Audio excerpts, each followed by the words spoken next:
Est-ce qu'on peut tout dire? Non, on ne peut pas tout dire. En revanche, on peut dire beaucoup de choses, exprimer beaucoup de choses, dessiner beaucoup de choses, chanter beaucoup de choses. C'est le régime de la liberté d'expression tel qu'on le connaît depuis, le 19e siècle. La liberté d'expression, c'est une liberté fondamentale qui figure à l'article 11 de la Déclaration des droits de l'homme et du citoyen de 1789.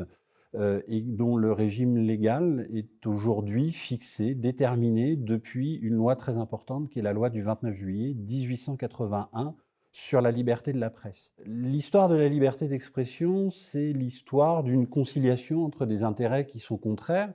Il y a les intérêts de l'État d'un côté, les intérêts des personnes privées qui peuvent être visées par des expressions outrageantes, par exemple, et puis la possibilité d'exercer librement la communication des idées, de penser librement et de diffuser librement ces idées.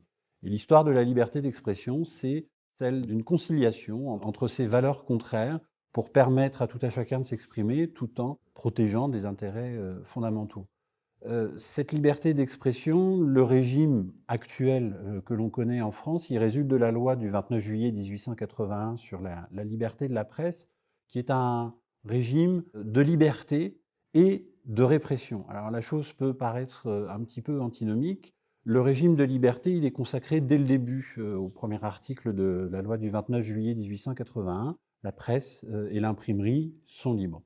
En revanche, cette loi punit, réprime les abus de la liberté d'expression. C'est une répression, ça n'est pas une censure. On peut tout dire. En revanche, ce qui est constitutif d'infraction fera l'objet, potentiellement, d'une punition de la part d'une juridiction pénale. La valeur de la liberté d'expression, en l'état du droit, elle découle d'une part de l'article 11 de la Déclaration des droits de l'homme et du citoyen de 1789, qui en affirme toute l'importance et prévoit en même temps qu'elle n'est pas absolue. Elle peut faire l'objet de restrictions, mais celles-ci doivent être strictement proportionnées.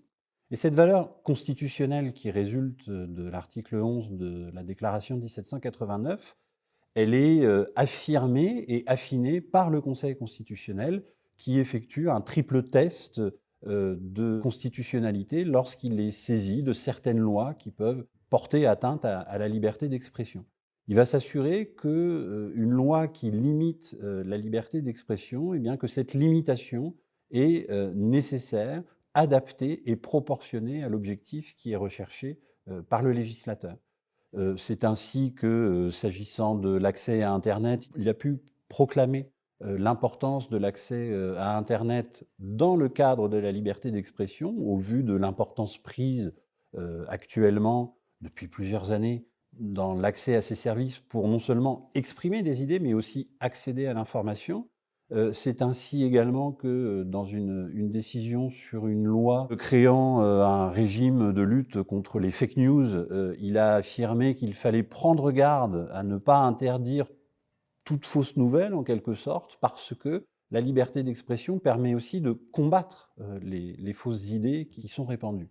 Donc d'un point de vue constitutionnel, le Conseil constitutionnel, lui, s'assure que la loi elle-même ne porte pas d'atteinte disproportionnée à la liberté d'expression. Et puis d'autre part, la liberté d'expression fait aussi l'objet d'une grande protection par la Cour européenne des droits de l'homme. La liberté d'expression au plan européen, elle est prévue par l'article 10 de la Convention européenne des droits de l'homme, et la Cour européenne a développé depuis 1976, dans un arrêt Handicide, l'arrêt de référence en la matière, une jurisprudence très fournie sur la liberté d'expression, expliquant que les atteintes à la liberté d'expression devaient être réduites parce que dans une société démocratique, on doit pouvoir admettre que des idées choquantes puissent être émises par des individus et que toute punition de l'expression de ces idées pourrait constituer une ingérence disproportionnée dans l'exercice de leur liberté d'expression. Autrement dit, la liberté d'expression, dit la Cour européenne des droits de l'homme, elle vaut pour les idées normales, accueillies favorablement par tout le monde, mais également pour les idées qui choquent et qui peuvent déplaire aux individus. Le contrôle de la Cour européenne des droits de l'homme est un petit peu différent de celui du Conseil constitutionnel, puisque la Cour européenne des droits de l'homme n'examine pas, elle, le contenu des lois qui portent atteinte à la liberté d'expression, mais la manière dont un juge a pu punir un individu pour avoir exercé sa liberté d'expression.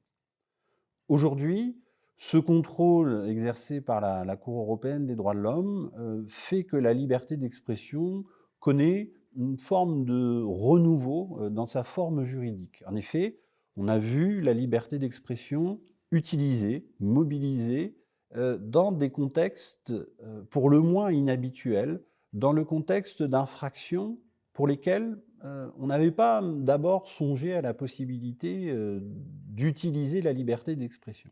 C'est le cas du militantisme et c'est le cas des manifestations des Femen, par exemple, ou des décrocheurs de portraits du président de la République, qui ont commis, dans le cadre de manifestations politiques, des infractions de droit commun, une exhibition sexuelle pour les Femen, des vols et dégradations pour les décrocheurs de portraits. Et pourtant, la Cour de cassation, sur le fondement de l'article 10 de la Convention européenne des droits de l'homme, appuyée en ce sens par la Cour européenne des droits de l'homme, a pu considérer que ces infractions ne pouvaient pas donner lieu à une répression, car la répression de ces infractions constituerait une ingérence disproportionnée dans l'exercice de la liberté d'expression de ces militants. C'est un renouveau important de la liberté d'expression.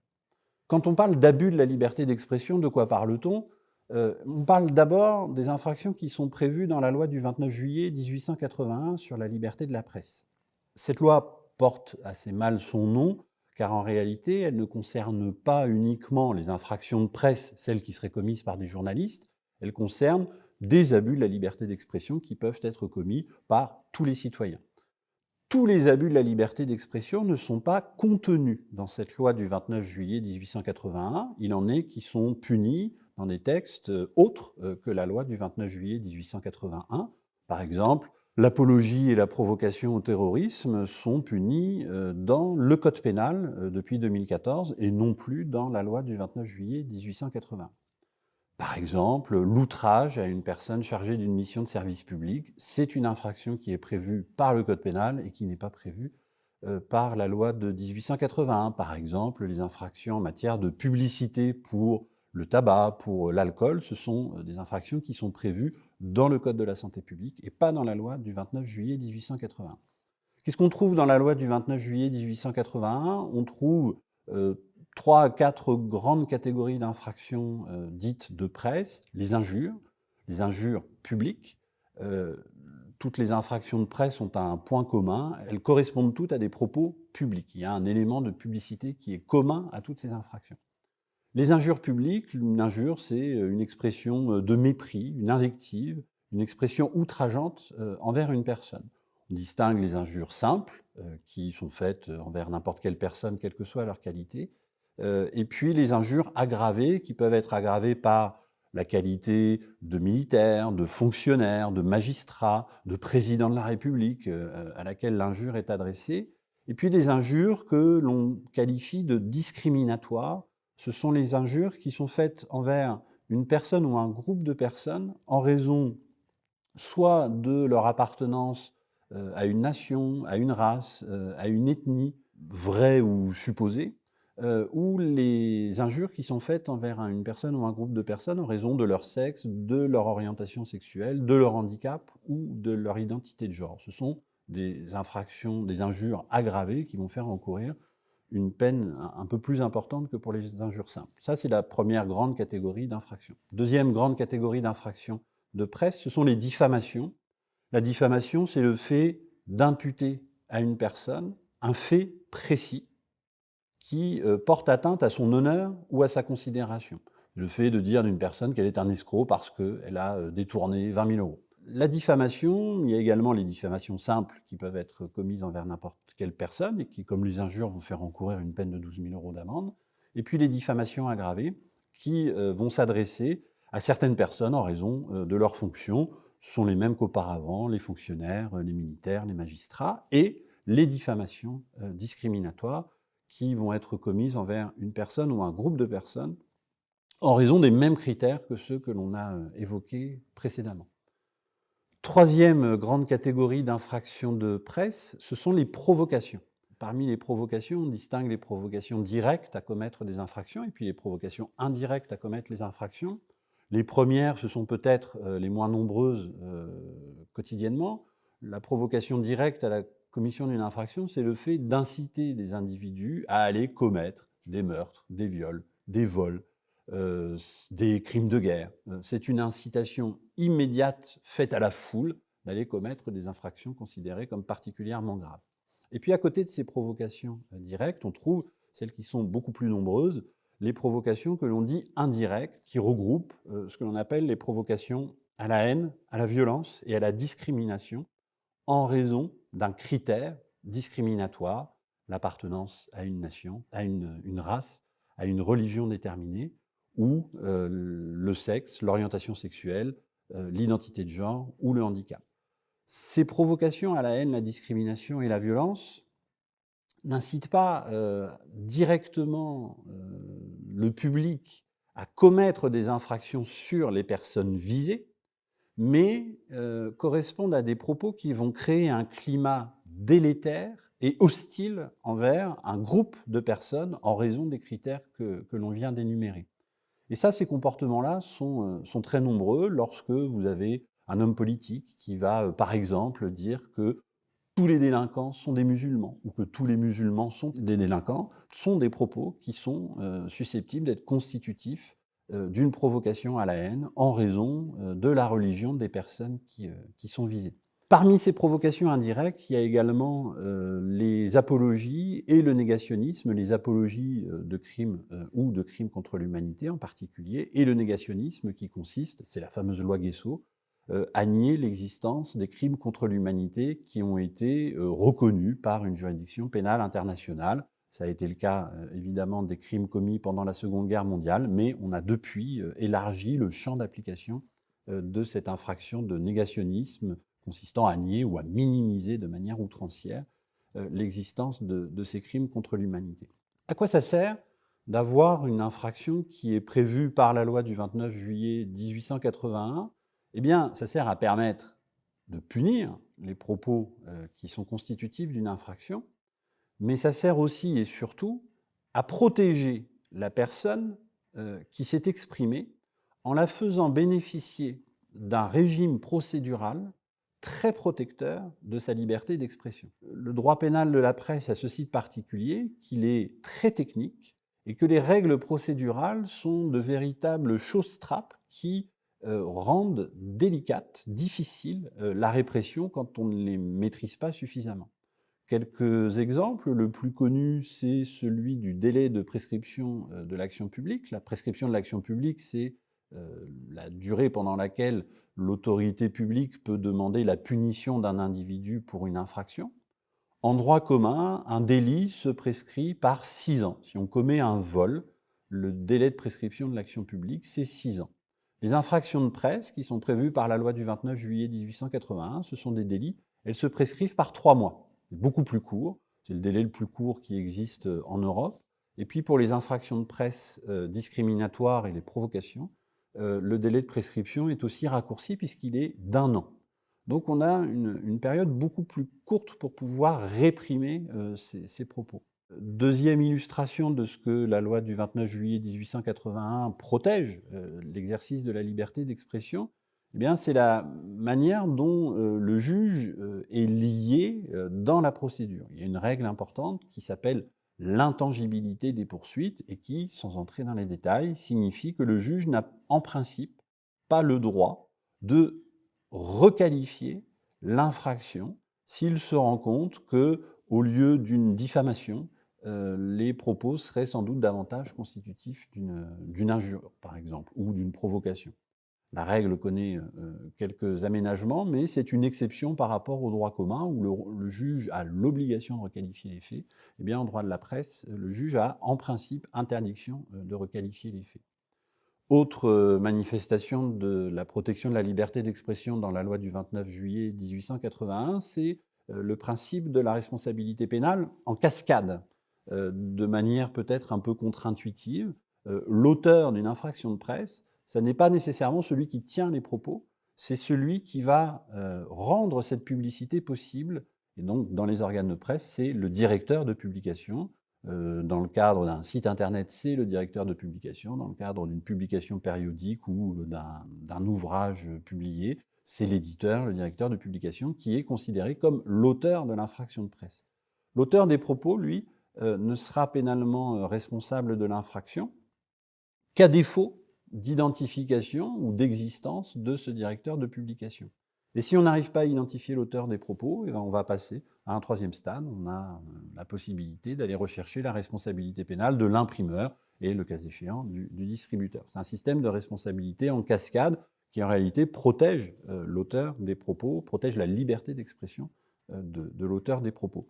Et puis, dernière manifestation de ce que la loi du 29 juillet 1881 sur la liberté de la presse protège la liberté d'expression, eh bien c'est l'impossibilité de mettre en œuvre la responsabilité pénale d'une personne morale. Une société, une association ne peut pas être poursuivie pour une infraction de presse, c'est contraire à la loi du 29 juillet 1881. La liberté d'expression, aujourd'hui, prend de nouvelles formes, on l'a évoqué précédemment avec le cas du militantisme, mais on a également de nouveaux supports d'expression, et parmi eux, évidemment, les réseaux sociaux.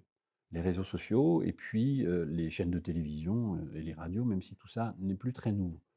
Le législateur s'est adapté à ces nouvelles formes d'expression.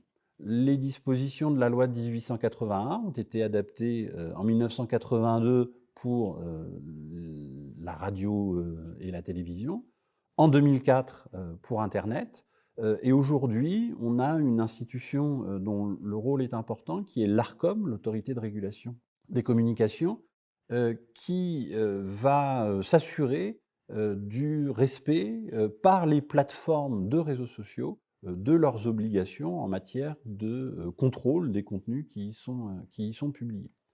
Ces nouvelles manières de s'exprimer posent de nouveaux défis pour la liberté d'expression parce que la démultiplication et la caisse de résonance que les réseaux présentent pour les internautes rend très difficile la punition individuelle des propos qui y sont tenus. Ces infractions prévues par la loi du 29 juillet 1881, elles ont tout un point commun, on l'a vu, c'est la publicité.